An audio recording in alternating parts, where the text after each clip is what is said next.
Hello, Princess on a Pillow here. I am here to do a review on 90 Day Fiance Before the 90 Days, Season 5, Episode 1, A Leap of Faith. And I have my notes here in my little fuzzy notebook. I'm going to be looking at my notes because I'm over 50 and I can't remember everything, okay? All right, so this is the first person we're going to start with. His name is Caleb. Caleb is 28 years old and he lives in Arizona. He meditates and he's involved with those tarot cards. He reads tarot cards. He's dating Alina. She's 27 years old and she lives in Russia. Alina is a little person and she has a dwarfism that affects her joints. So she can walk, but she can't walk for long periods of time. So mostly she uses a wheelchair. Caleb and Elena, they have been talking online since they were teenagers. And then she's 27 and he's 28. And they've been talking online since they were teenagers. I think 15. Alina, I think she models. When we saw her, she was doing a model shoot. I don't know if she was doing it professionally or for personal reasons. And she also has a band. She sings. Caleb and Alina, her name is Alina are going to meet in Turkey for the first time. Alina tells her parents that she's going to meet Caleb in Turkey, and they're worried for her because apparently she got involved with some guy online that was in South Africa, and they met up. And after they met up, I think for the very first time, he didn't see her after that. He didn't want to see her after that. And that was, a hurtful experience. So her parents are worried for her. What else? So Caleb is home and he makes a bonfire. He looked like he made a bonfire in his home, in his living room. I don't know, but that's what it looked like to me. And he's setting intentions. He's drawing pictures and drawing image and stating his intentions. And I believe in intentions. I believe in it, but I don't believe you have to go all out for it. I think if you think about something often enough, eventually it probably happens. That's happened to me a couple of times. But I don't believe in constantly thinking about it, and going all out like that. Maybe it works for some people. Some people it doesn't work for, but I kind of believe in intentions. But yeah, he's into intentions, tarot cards, meditating, burning sage, and things like that. So after he draws his images and states his intentions, he burns the drawings in the fire. So back to Alina. Alina tells Caleb that when she meets him in Turkey, her friend Elijah will be there with her because she's gonna need help, and he's not with that. He doesn't want Caleb to be there. My eyelashes falling off. He wants it to be just him and Alina, but she's a little person and she has a deformity, so she is gonna need help. And her parents was worried about that. So when they found out that Caleb was going with her, they felt better. But he's saying, you don't need Caleb. I can pick you up. I can carry you. And she's telling him, I don't really like to be carried. And how are you going to carry your girlfriend? Are you going to carry her like a little baby? Or are you going to put her over your shoulder like a child? Or are you going to flip her over your shoulder like a caveman? How are you going to carry her? You're going to carry around your girlfriend. But he's not on board with Elijah coming with her. And that's the end of them. Next, we're going to talk about Kim. Kim is 50 years old and she lives in San Diego, California. She lives with her mom and she takes care of her mom. She's her mom's home care person. She has a 25-year-old son by the name of Jamal, by her ex-husband. She said her ex-husband cheated on her. That's why they split up. So Kim is in love with Uzman. We saw Uzman a few seasons back with baby girl Lisa. Uzman, who is AKA Soldier Boy. He's still doing music videos and rapping or singing or whatever he does. He's still doing that stuff. And Uzman is 32 years old and he's from Nigeria.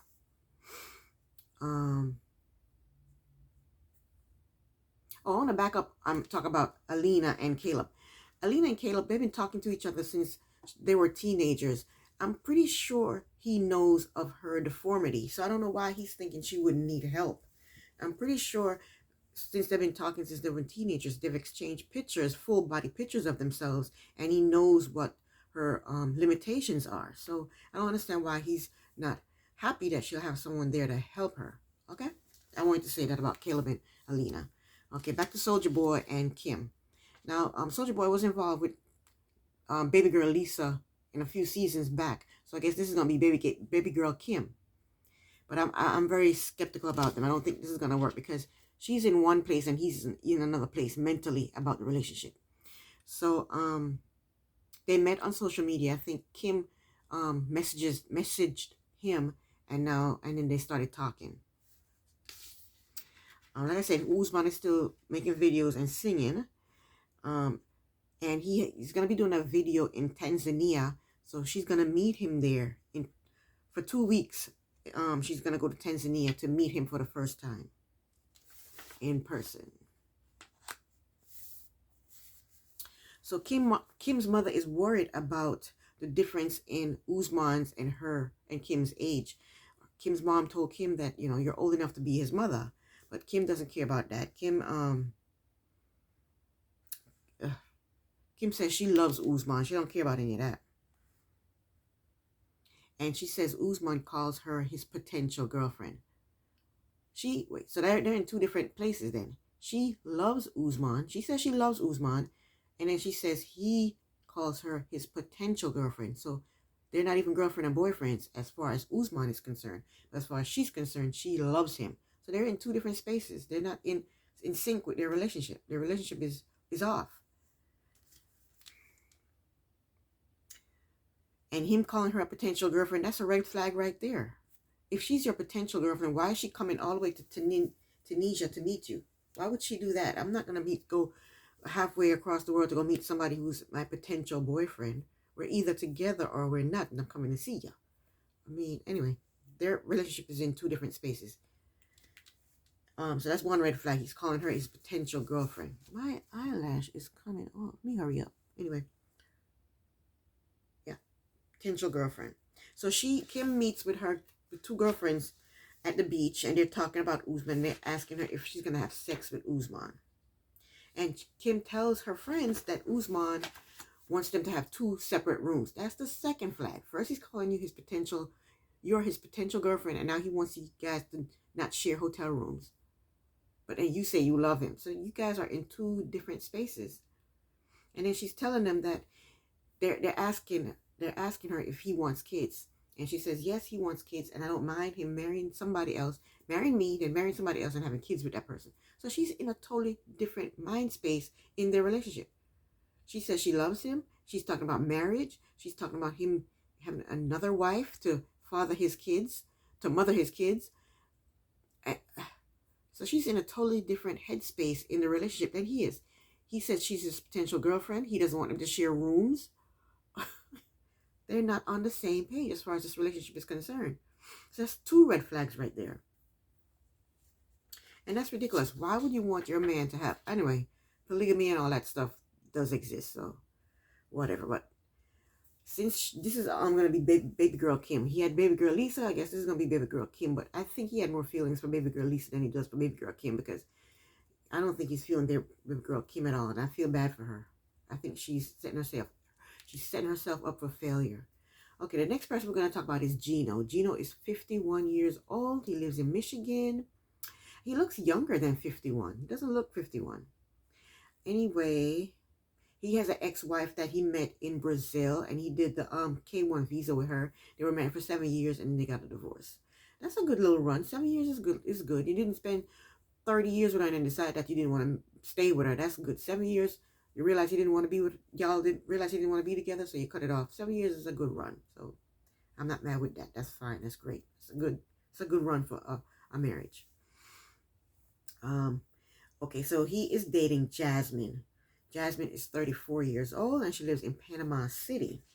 Jasmine is pretty and she's attractive. You could tell she has enhanced her, her features and her breasts.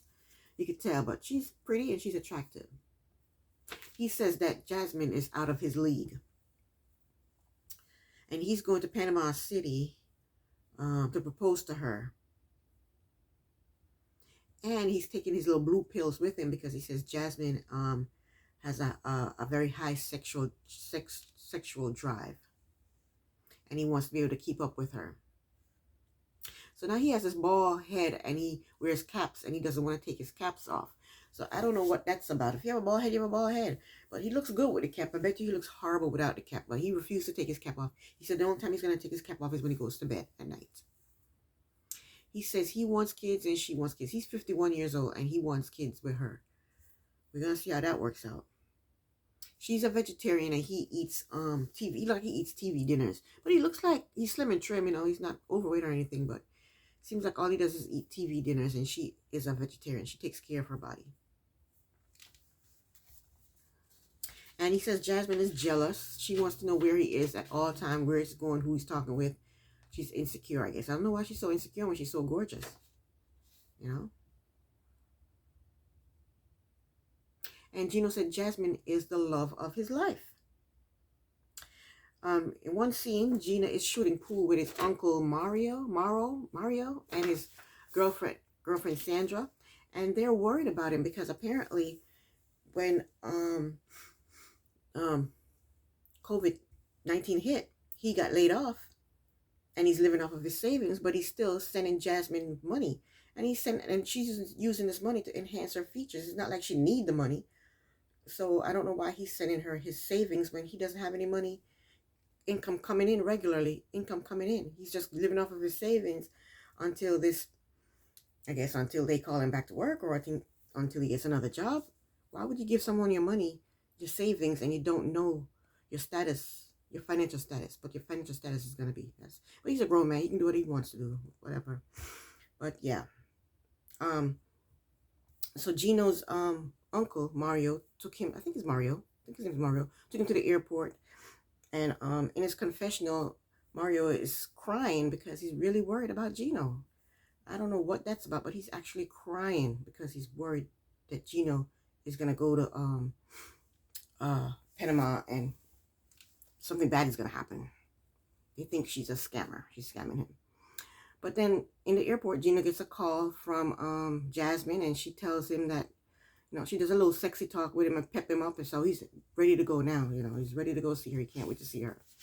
That's the end of Gino and Jasmine. Next, last person is Memphis.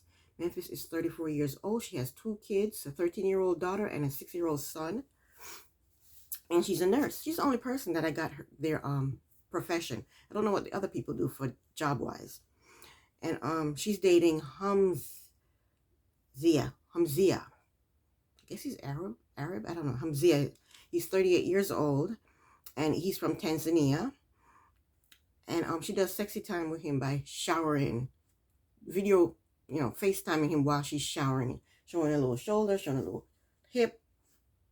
I guess that's what you do when you have a long distance relationship, huh? And they don't speak each other's language. He speaks more English than she speaks. I think it's Arabic. So she doesn't speak his language. You think she'd try to learn hi, bye, hello, how are you, I love you, see you later, thank you.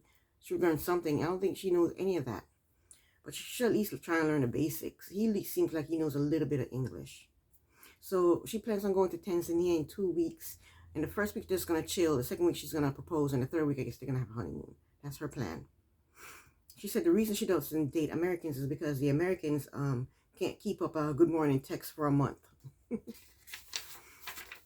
And I think that's it. She seems to be having some problems with her parents, but I really don't want to get involved in their relationship, her relationship with her parents.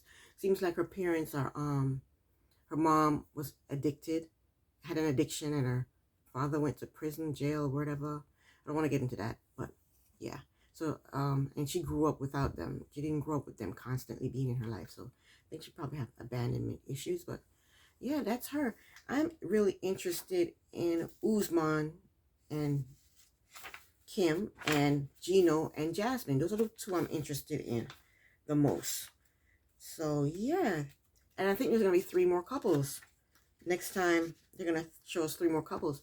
So that's it for 90 Day Fiance. Before the 90 days. This episode is a leap of faith. If you like this video, please give me a thumbs up and subscribe, share my video, and leave a comment. Thank you so much for watching. Princess on a Pillow here. Bye.